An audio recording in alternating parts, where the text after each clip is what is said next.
katakan. Terima kasih kepada Yurnaldi. Kenapa? Karena Yurnaldi lah yang mempertemukan saya dengan Armedi Tanjung. Kalau tidak, maka mungkin sampai sekarang saya hanya kenal karena waktu SMA, kuliah, saya wartawan haluan, saya sering membaca namanya Armedi Tanjung, Armedi Tanjung. Begitu saja, orang tidak pernah tahu juga siapa dia, tapi orang tahu namanya, ya.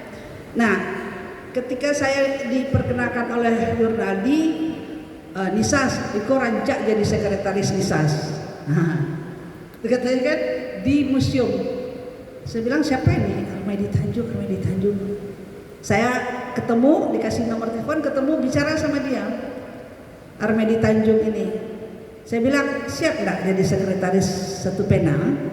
Karena pertama karakter saya ini agak temperamental, kerjanya cepat, kalau tidak terimbangi bisa jadi konflik gitu. Saya sebutkan beberapa kriteria, dia sebut juga beberapa kriteria sama visi. Oke, lanjut. Waktu itu International Minangkabau Literasi Festival yang pertama yang diikuti oleh 12 negara. Armedi, saya di Jakarta lagi melobi supaya bisa dapat dana. Saya tidak punya sekretaris, tidak punya apa-apa. Tekad sementara yang akan memberikan kita dana sudah bersedia menerima. Saya langsung, Pak Armedi, tolong bikinkan surat proposal, saya mau menghadap sponsor kita. Dan saya berada di mana? Di Snoopy. Hanya nunggu beberapa saat, saya tidak pernah tahu bagaimana. Apakah dia sudah ada menyimpan semua berkas-berkas? Beberapa detik setelah itu, dia kirim proposal dan tinggal saya print dan saya dapat anggaran untuk menyelenggarakan IMLF. Tepuk tangan buat Pak Armedi Tanjung. Jadi itulah awalnya, dan kemudian sampai sekarang Armedi Tanjung ini sudah bekerja sama dengan segala suka dan duka. Dan saya ketika disodorkan buku puisi ini, ya, Dinda Tahajudmu yang Menggoda, saya diminta untuk memberikan pengantar tulisan di sini. Dan saya memang melihat selain sehari-hari yang saya lihat, saya bersaksi bahwa tidak banyak penyair apa yang dia tulis itu yang dia lakukan, tidak banyak. Dan saya tahu persis karena teman saya banyak penyair, ada yang bercerita soal kezaliman, ketidakjujuran, apalagi, tetapi dia lakukan itu. Dia mengkritisi semua orang, tetapi dia lakukan apa yang dia kritisi. Itu yang banyak saya kenal, seniman sastrawan. Tapi tidak Sarifuddin Arifin, ya.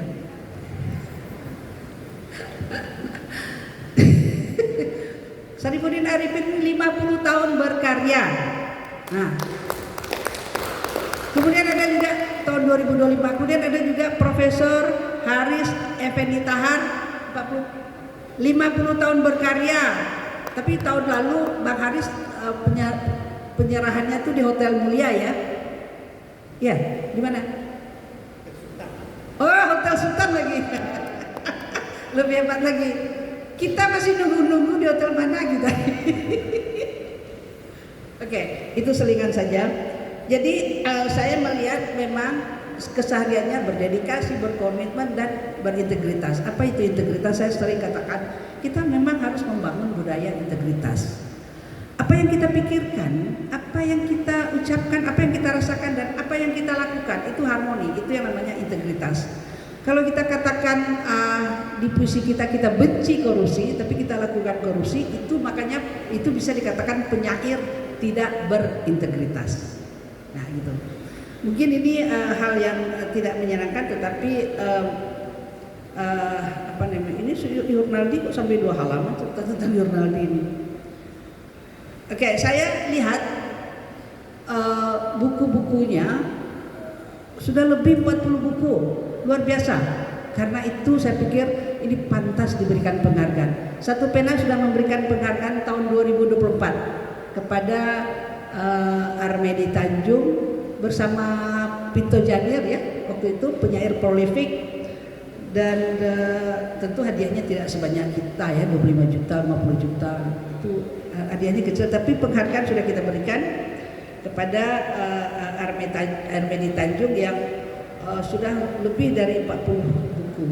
Nah, ketika saya baca buku ini, saya sudah memberikan pengantar dan saya apresiasi. Setelah buku itu selesai, sebulan ya, kemudian saya ada waktu saya baca lagi. Saya berulang kali membaca. Padahal ini sudah saya baca. Berulang kali saya baca, langsung saya telepon, Pak Sek, buku Pak Sek rancak mah, mesti didiskusikan, mesti dibedah supaya orang tahu Pak Sek tidak hanya akademisi, tidak hanya jurnalis, tidak hanya apalagi pegiat literasi, filateli dan segala macam, tetapi Pak Sek adalah sastrawan. Setuju tidak kita tuh? Setuju. Kawan Nopri. Seorang pembicara ya kan? Jadi saya melihat karya-karyanya ini mungkin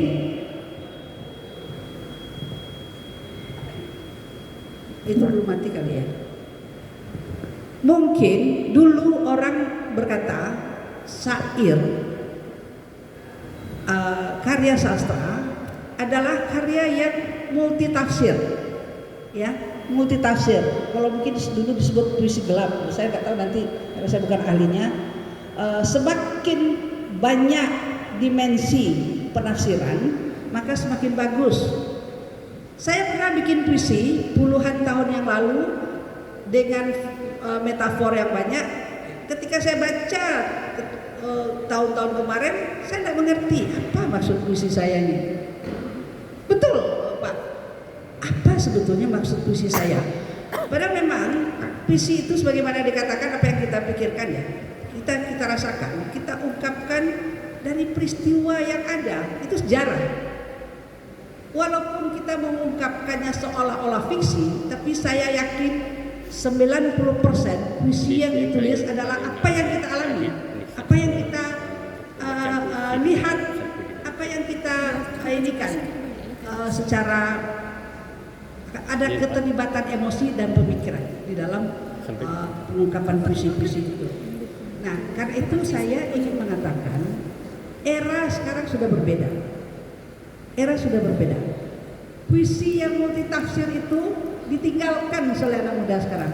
Tetapi secara keimanan mungkin besar. Tetapi saya melihat di era semua apa namanya, orang ingin cepat membaca, ingin cepat memahami, dan orang selalu mengatakan puisi itu bagus ketika puisi itu cocok dengan pengalaman batinnya, cocok dengan pemikirannya, maka dia akan merasakan puisi itu bagus. Misalnya baru kehilangan orang tua, ayah misalnya, maka puisi yang berjudul Ayah pasti bagus bagi kita. Atau kita baru saja diputuskan oleh pacar atau dikhianati oleh pacar, maka kita pasti akan suka syair-syair lagu jujurlah padaku,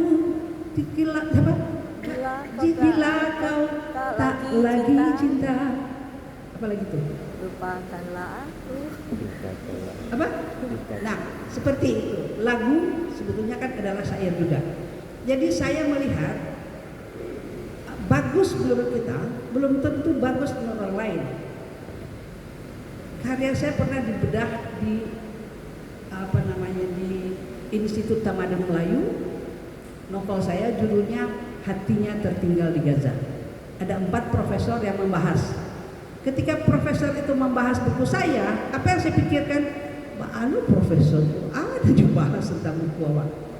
Tapi itulah perspektif dia tentang karya kita, dan itu tidak masalah. Karena the death of author, penulis itu sudah tidak bisa mengapa-ngapain lagi ketika karyanya sudah dibahas. Jadi Pak saya kalau dikritisi oleh Pak I, dikritisi oleh Wahan Nofri atau siapapun yang menulis, tidak perlu membela diri. Itu yang sering saya katakan. Jadi kembali kepada Pak Sek ini yang banyak sekali puisinya, saya memang mengapresiasi ada beberapa puisi yang menyentuh hati. Perusahaan ini kan touch your feelings. Itu menyentuh hati dan membuat kita menjadi termangu-mangu. Kenapa kita tidak seperti itu? Dari judul saja, ini kan sebetulnya kata Pak Wan Nofri, alun tantu dindagu istrinya gitu, saya tahu pacarnya atau perempuan lain kan gitu. Tetapi judul Dinda, tahajudmu yang menggoda, itu menggoda saya juga, membuat kita berpikir, oh kita juga harus melakukan tahajud, lebih intensif melakukan tahajud. Nah, pesan-pesan yang disampaikan dalam buku ini adalah pesan moral yang tadi disebut religiusitas, pesan moral agar kita semuanya, isi buku beradab, kita semua membaca menjadi berubah, menjadi beradab juga. Itu yang sebetulnya kita harapkan dari sebuah buku. Bukan zaman sekarang ini apa-apa orang tulis, yang bagus bisa jadi jelek dan yang jelek itu bisa viral. Semua coba. Saya kan bilang, saya punya YouTube Sastri Bakri. Jangan lupa ya, like, comment, share, subscribe ya. Sastri Bakri. Jadi saya katakan kepada staf saya waktu saya di Kemendagri, kenapa ya saya punya YouTube, saya udah bikin bagus-bagus, saya nyanyi, saya segala macam, itu penontonnya cuma 5.000. Baca puisi, daif baca puisi saya share, penontonnya cuma 100-200. Subscribernya ada 5.000, hampir 5.000. Kenapa seperti itu? Saya tanya kepada teman-teman, Bu, mudah sih punya Bu. Ibu tagak sih di kantor Kemendagri, ibu pakai hot pants, ibu situ goyang-goyang, viral sama Bu. Direktur Perencanaan Keuangan Daerah berjoget di kantor, viral dia. Jadi kita memang tidak punya nilai sebetulnya. Nah, karena itu saya pikir puisi yang diterjemahkan dalam 2 bahasa oleh Siska ada nggak?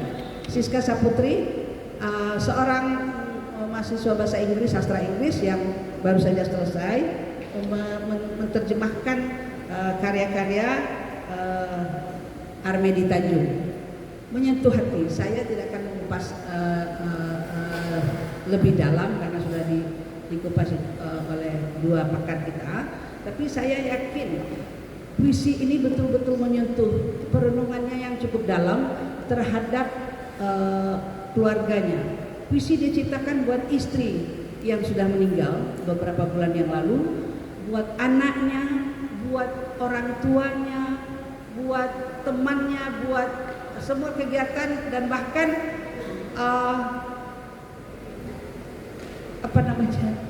bapak saya Zaidin Bakri pernah membuat pertunjukan teater drama namanya Siti Baheram.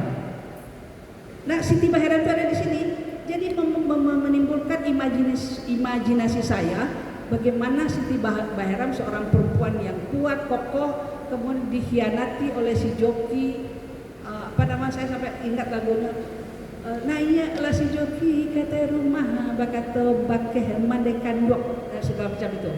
Imajinasi saya kembali kepada masa itu, dan banyak puisi-puisinya yang memberikan sentuhan emosi, kemudian imajinasi kita yang bergerak sedemikian dalam perspektif puisi ini. Saya katakan unik. Uniknya apa? Pak Sek ini sudah 40 buku, sudah ada berapa puisi di sini, ya,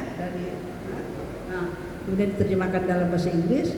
Tetapi dia orangnya low profile, ya, tadi saya katakan berintegritas.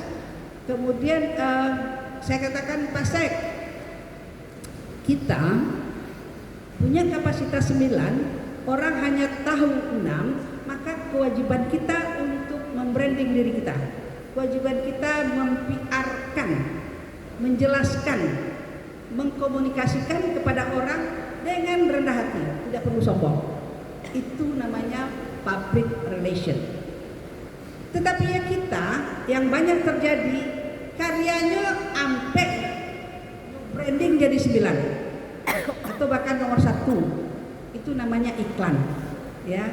Tetapi kita tidak butuh iklan di dunia sastra, di dunia kepenulisan, tetapi kita perlu mengungkapkan karya-karya kita, menjelaskan kepada orang lain, berdebat di ruang publik, kita diskusikan, kita buka supaya orang tahu apa yang ada dalam pikiran dan perasaan kita. Itu yang saya lihat keunikan Pak Sek. Nah, mungkin dengan sedikit Pak Sek, suara saya kan keras gitu. Pak Sek itu harus gitu. Nah, alhamdulillah hari ini kita sudah banyak buku-buku Pak Sek yang kita diskusikan. Walaupun ini baru buku pertama untuk karya puisi sastra, tetapi puisinya lah berserak di koran-koran sejak masih SMP SMA. Dan itu buktinya ada Pak Kepala Mas itu Muhammad Zaki.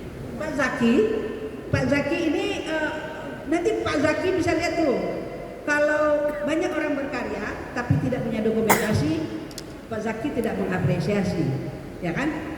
Tapi Pak Armedi Tanjung ini dia berkarya dan dia punya dokumentasi lengkap tapi tersimpan.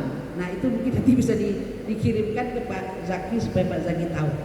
Oke, baik, terakhir saya sudah menjelaskan tentang siapa Armedi Tanjung dan kenapa ini penting kita diskusikan, dan juga beberapa karya-karya yang ada dalam buku ini. Saya terakhir ingin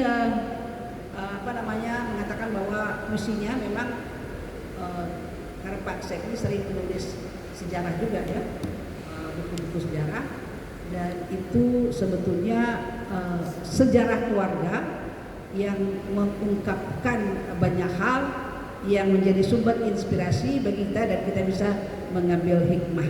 Saya kutip separagraf saja, karena kalau saya baca puisi secara utuh nanti kalah saya dengan Pak ini. Dia sudah dikatakan, sudah dinobatkan sebagai pembaca puisi terbaik nasional, bahkan internasional. Kemarin di Malaysia juga baca puisi. Saya kutip sesuai dengan judul adalah Dinda, Tahajudmu yang Menggoda. Untukmu Dinda guruku, yang menyimpan cahaya bukan di sorot lampu, tapi di mata anak-anak.